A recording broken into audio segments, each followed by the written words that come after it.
Assalamualaikum warahmatullahi wabarakatuh. Perkenalkan, nama saya Devi, NIM 21251010P, kelas 6A, Prodi S1 Kebidanan Khusus Universitas Kader Bangsa Palembang. Di sini saya akan membuat video mengenai mata kuliah profesionalisme kebidanan dengan dosen pengampu Ibu Helmi Anggraini MK. Peran bidan merupakan tingkah laku yang diharapkan oleh orang lain terhadap seseorang sesuai dengan kedudukan dalam suatu sistem. Dalam melaksanakan profesinya, bidan memiliki peran sebagai pelaksana, pengelola, pendidik, dan peneliti. Peran sebagai pelaksana, bidan memiliki 3 kategori tugas, yaitu tugas mandiri, tugas kolaborasi, dan tugas ketergantungan. Tugas mandiri bidan yaitu yang pertama, menetapkan manajemen kebidanan pada setiap asuhan kebidanan yang diberikan. Yang kedua, memberi pelayanan dasar pranikah pada anak remaja dan dengan melibatkan mereka sebagai klien, membuat rencana tindak lanjut tindakan atau layanan bersama klien. Yang ketiga, memberi asuhan kebidanan kepada klien selama kehamilan normal. 4. Memberi asuhan kebidanan kepada klien dalam masa persalinan dengan melibatkan klien atau keluarga. Yang kelima, memberi asuhan kebidanan pada bayi baru lahir. Yang keenam, memberi asuhan kebidanan pada klien dalam masa nifas dengan melibatkan klien atau keluarga. Yang ketujuh, memberi asuhan kebidanan pada wanita usia subur yang membutuhkan pelayanan keluarga berencana. Yang kedelapan, memberi asuhan kebidanan pada wanita dengan gangguan sistem reproduksi dan wanita dalam masa menopause. Yang kesembilan, memberi asuhan kebidanan pada bayi dan balita dengan melibatkan keluarga dan pelaporan asuhan. Fungsi bidan. Fungsi merupakan pekerjaan yang harus dilakukan sesuai dengan peranannya. Nah, di sini saya akan membuat video mengenai peran dan fungsi bidan sebagai pelaksana. Selamat menyaksikan. Assalamualaikum. Waalaikumsalam. Silahkan masuk. Silahkan duduk, Bu. Ada yang bisa saya bantu, Bu? Ini saya mau KB, Bu. Oh, mau KB. Baik. Sebelumnya perkenalkan, nama saya Bidan Devi ya. Baik, saya mau cuci tangan dulu sama nutup pintu ya. Ibu tunggu sebentar. Iya.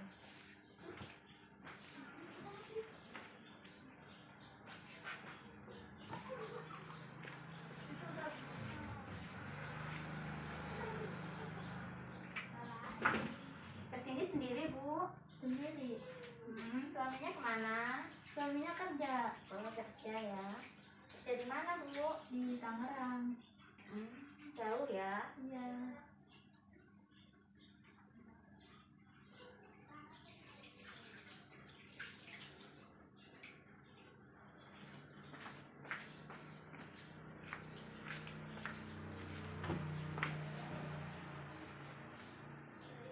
Baik, sebelumnya saya isi identitas dulu, Bu ya.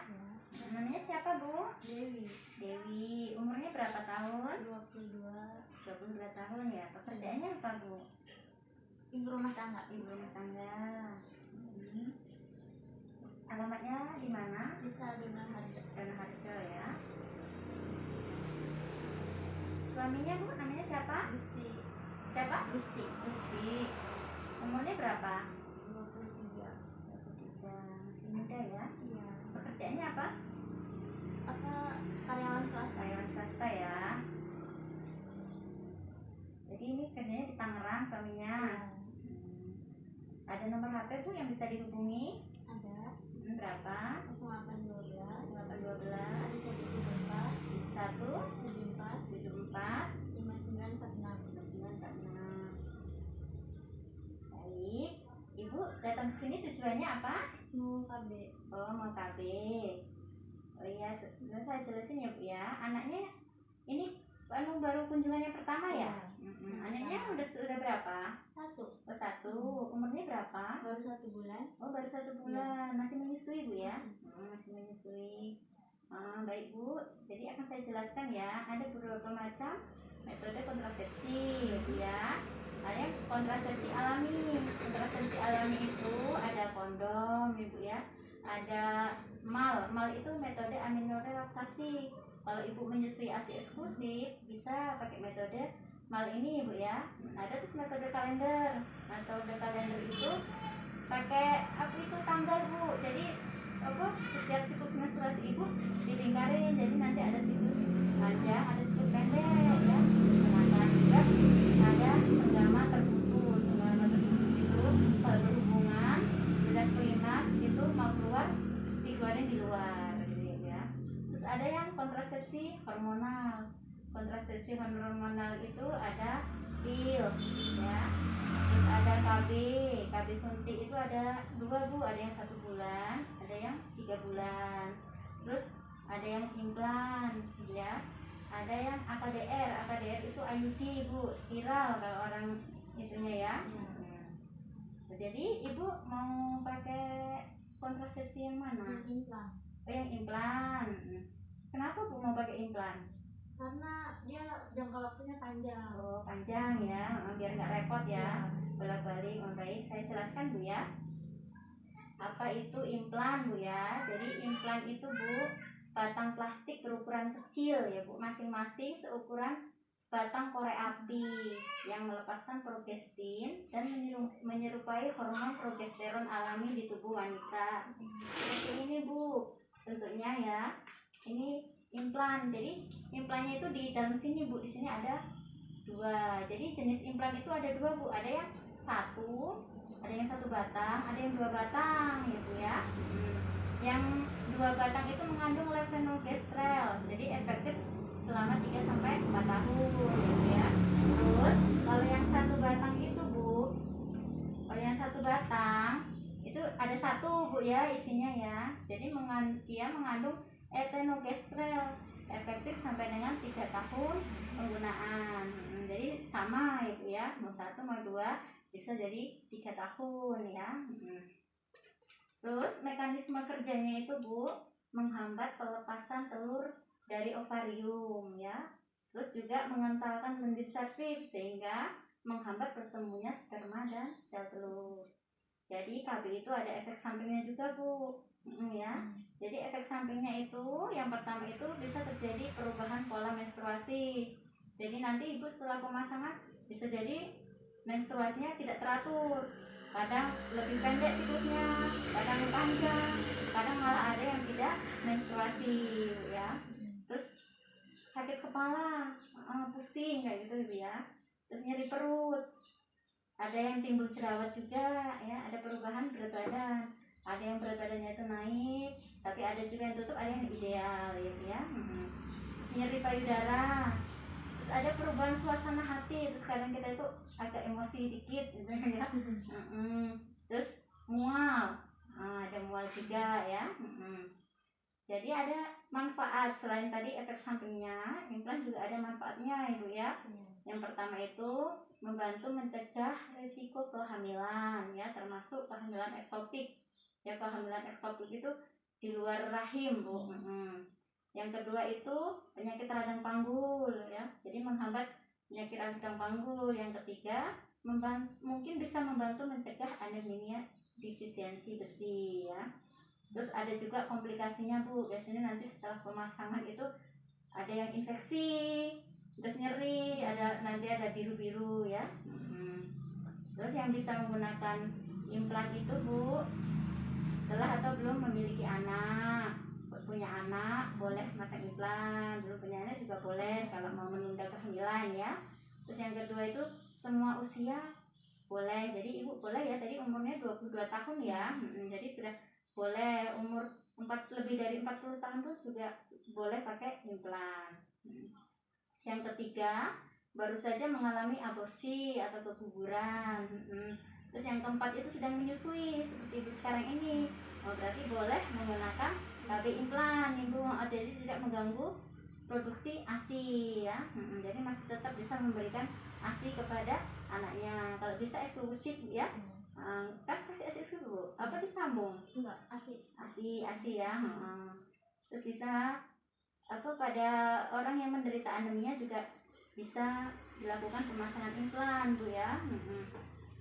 Terus ada yang menderita varises vena, itu juga bisa dilakukan pemasangan implan. Yang terinfeksi HIV pun sedang atau tidak dalam pengobatan antiretroviral, itu bisa dilakukan pemasangan implan ya. Terus Bu, di sini saya jelaskan dulu nanti ya pemasangannya implan itu di mana. Jadi nanti pemasangan implan itu di lengan sebelah kiri ya Bu ya. Di sini nanti ibu itu diinjeksi dulu, di anestesi. Jadi ya, di anestesi lokal, diinjeksi.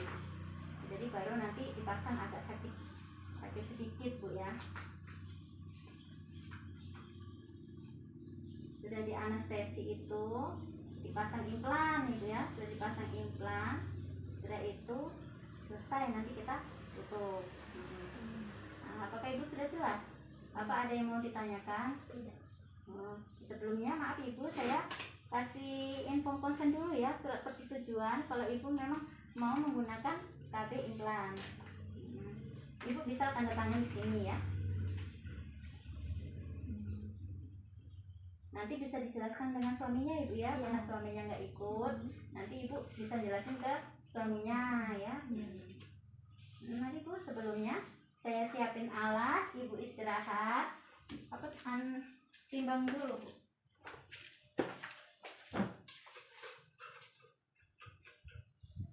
43 Bu ya. Ini Bu tinggi badannya Bu 144 Bu ya.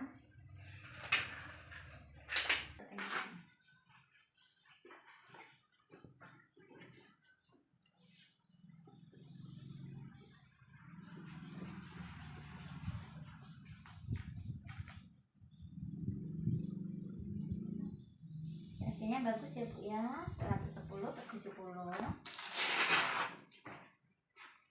Saya hitung nadinya dulu Bu.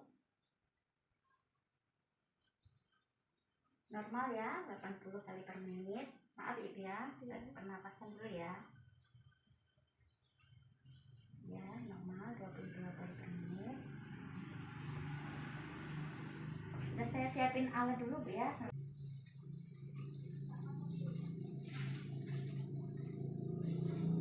Ibu sudah matang? Sudah ya. Tanyanya tadi sama siapa Bu? Sama nenek ini.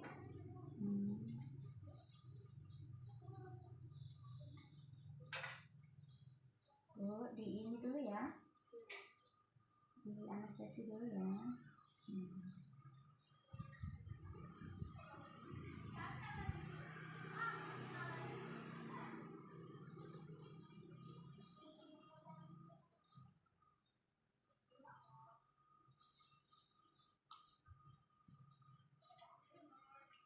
Sakit nggak Bu?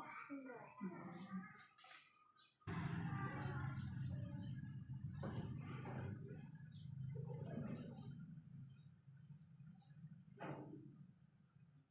Kalau sakit bilang Bu ya.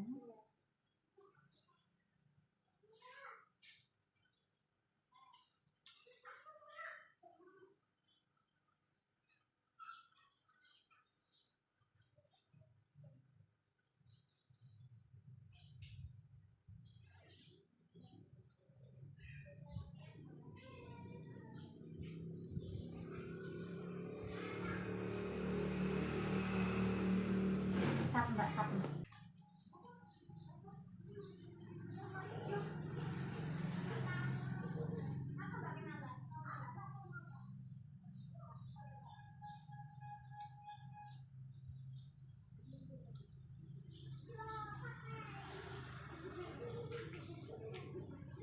Udah selesai ya Bu ya, pinjam plester ya. Ini plesternya tahan air.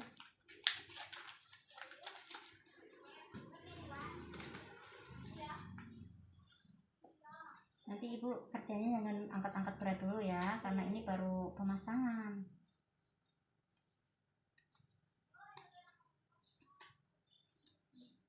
Kalau hanya gendong bayi boleh.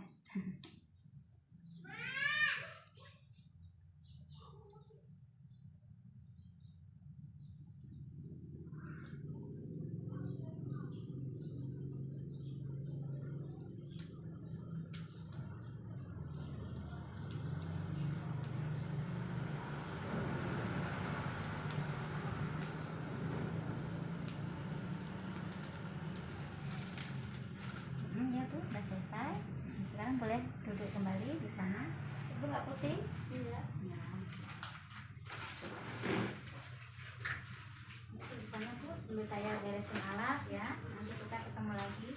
Makan dulu.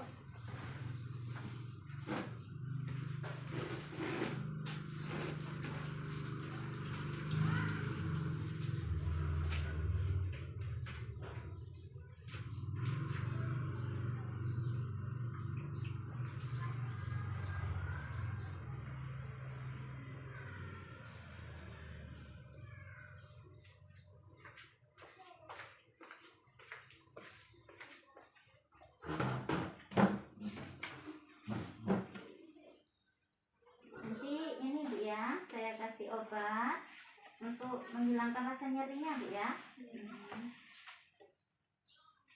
Ini obat yang untuk nyerinya ya Bu ya. Ini untuk antibiotiknya ya. Nah, untuk nyeri luka.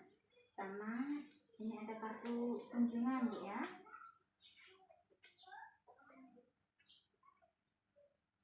Kartu kunjungan nanti berkunjung kembali sekarang tahun 2000. Saya tulis dulu namanya ibu tadi ya. Tadi namanya Nyonya Dewi ya. Nyonya Dewi, umurnya 22 tahun ya. Suaminya Gusti ya.